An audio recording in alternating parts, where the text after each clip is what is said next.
Get out.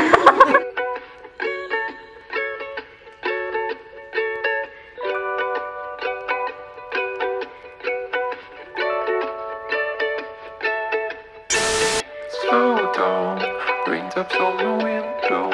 I'm dreaming, but it doesn't make sense at all. And the microphone on the wall, I'm upside down. Hello guys! Welcome back to my channel. So, ayun. Sorry, medyo unexpected tong mag-upo ko dito kasi kahapon may shoot ako.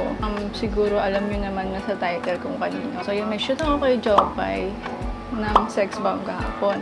So, gumawa ako ng konting clips para naman may ma-vlog ako. Tapos, yung audio ko, hindi ko alam, tagal-tagal ko nang gamit tong mic na to. Nagka-problema, pinapakinggan ko kagabi. Para siyang may pinasukan ng radyo. Hindi ko alam kung possible yun pero parang radyo siya. Yung radyo na ginagamit ng mga guards, ganun. Para siyang napasukan ng radyo. So, lahat ng audio ko, na ginamitan ko ng mic. Nag-effort pa naman ako, pagod na pagod ako kahapon sa shoot. Tapos tinatry kong isingit yung sa vlog. Hindi pala na, hindi pala okay. As in, ganun siya. So, dami ko pa namang hanash.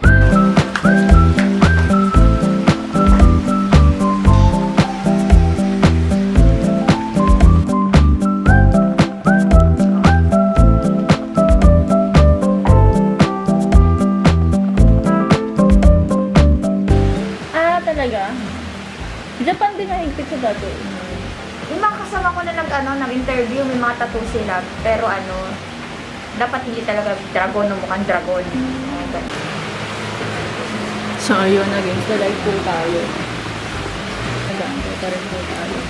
Hindi pa tapos mag-makeup si Jopay. Bumubulong ako kasi baka may makarinig sa akin. Ayun lang. Tapos yung mga tao dito mababait. Ang fairness na mabait sila. Hindi sila snow.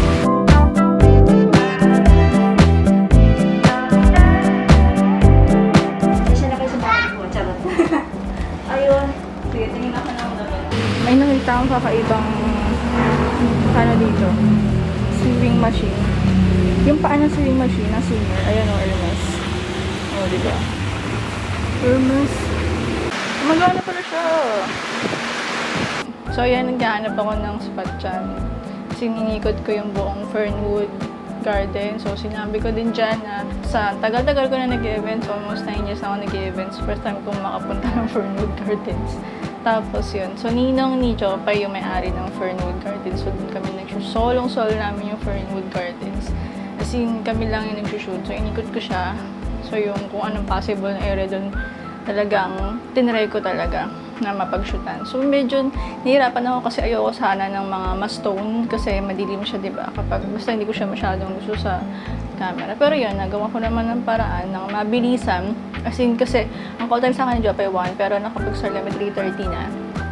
So, medyo mabilis na yung araw. So, mabilis ako yung pag-shoot ko. Pero pag sa maternity, medyo mabilis rin naman talaga ako mag-shoot kapag, yun, bilis ako and mabilis naman siya i-direct. So yun, tingin ko naman natuwa siya. Natuwa naman siya. Kasi kagabi, nag-edit na ako ng half ng photos.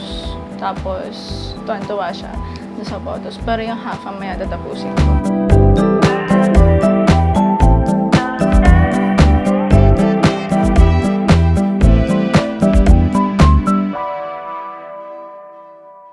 So, meron akong mga vlog dyan na ito yung first layout, naka-pink siya, gano'n. Tapos, solo niya. Tapos, meron siya naka-white siya, nag-solo siya. And with family niya, si Joshua and si Alessa, yung anak nila, and yung aso nila. And yung aso nila sobrang cute. Sobrang...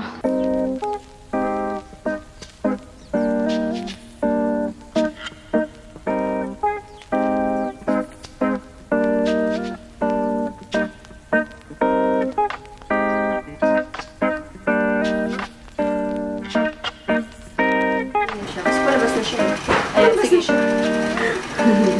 Yan, nakita. Nakalingin siya eh.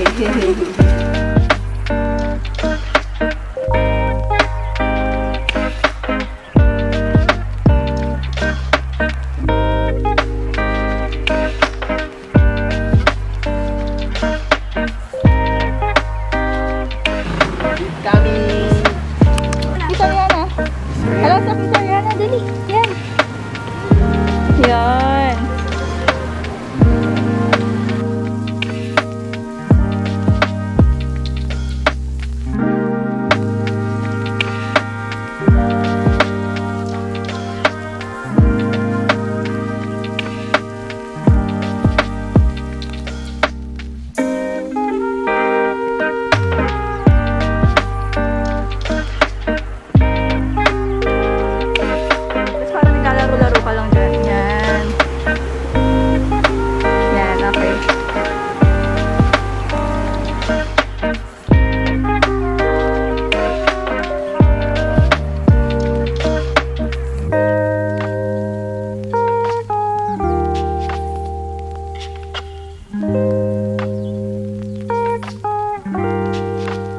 Hindi ko in-expect na merong indoor.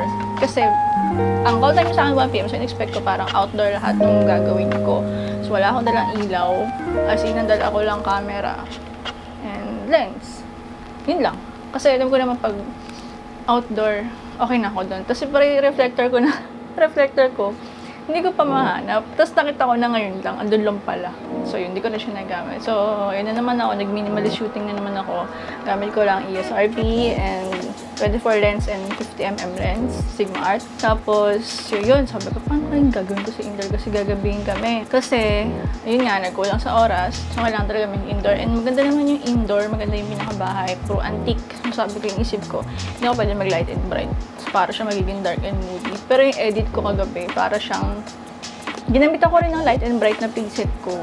Pero medyo madilaw siya. Kasi medyo madilaw talaga yung ilaw doon. So, ang ginawa na lang, yung ring light nung nag-makeup sa kanya, yun yung ginamit ko. Pinahiram ako. So, yun. First time kong gumamit ng ring light sa pag-shoot.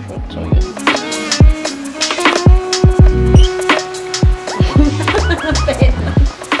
Pwede naman siya. Parang may dokot siya naman na TikTok.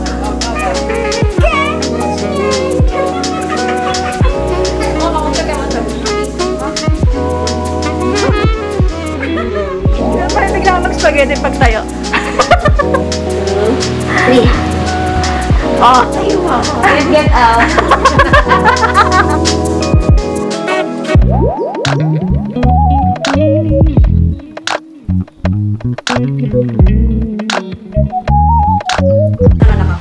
Ay, we! Wait, gumagalaw yan ah. Hindi, inanalingan lang kita. Baka magulat ka. Alikabok. Wait lang. Yara! Yara naman, like ka na dyan. Papa-edit na kita. Edit out.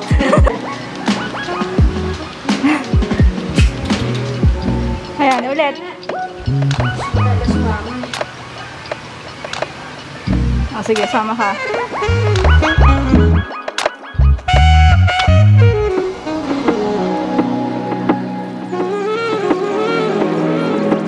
Hindi dyan nakalagay yung mga pang-hospital mo. Okay naman. Ang mga hanap na ako. Go.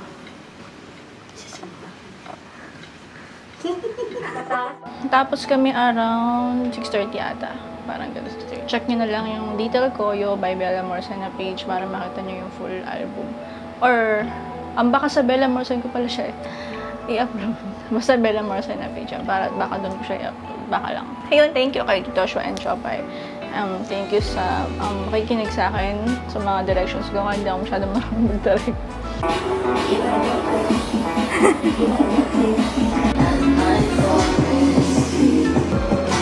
Sa tigbe. Oh. Wait, kukuha ka ng picture dyan.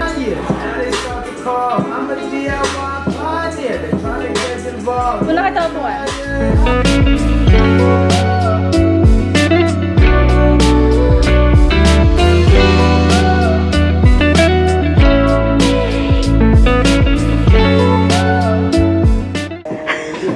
Yung chan mo. Bilis lang yung shoot and dapat may shoot ako today. Kay basta next time, i-reveal ko na lang next time. For sure kilala niya rin siya. Pero tinanggihan ko siya kasi nung isang araw may shoot din ako and sobrang thankful naman ako nagkaka-shoot. Pero syempre sobrang natatakot pa rin ako pero wala eh. Tinanggihan ko siya today kasi for the past few days, sobrang pagod ng katawan ko. Nagtitinda-tinda ako kasi yung page ko dati na Lay Moda, din ako nagtitinda ng mga sunglasses and mga damit, ganun. So parang pinilitan ko siya ng name and nagtitinda ako ulit. And sana mapuntahan nyo ng name niya, All Things Aesthetic. Yung page, All Things Aesthetic. Ilalagay ko siya dyan. Tapos yun, so medyo pagod ko talaga, as in, bigla ako nakakatulog minsan, ganun. So, ayoko naman na masacrifice yung shoot ko today kasi pagod ako. Hindi ko mabigay 100% best ko. Eh, gusto ko, syempre, pag may shoot, 100% yung mabibigay ko. Kasi sayang yung shoot, sayang yung pagod ko. Sayang yung pagod ng shoot ko, diba? Parang tiwala sila sa akin, i-shoot ko sila tapos hindi 100% yung mabibigay kong effort. So, yung tinanggihan ko. So, next week, yung next kong magiging shoot sa kanila. So, yun. Sana matuwa rin kayo sa shoot ko na yun. And tingin ko kilala niya rin siya. So, yun. Yun lang. Mabilis lang. Hindi rin naman ako nakakapag-collect ng clips kapag may shoot kasi nga busy and priority ko yung shoot. Bala kong bumili ng maliit na camera kapag nagka-budget para yung assistant siya na lang mag-shoot ng pang-vlog. So, iniisip ko pa, pinag-iisip ako pang buti kasi may iba akong priority ngayon sa mga tinda ko nga. And kasi hindi ko masabi ngayon yung shoots ko in events, hindi siya tuloy-tuloy, hindi siya tulad before. So, kailangan ko dumiskarte ng isa pa. Ayun lang. Thank you and sana magustuhan niyo yung shots. So, yun. Sobrang light and bright lang. Simple lang. Ayun. Thank you!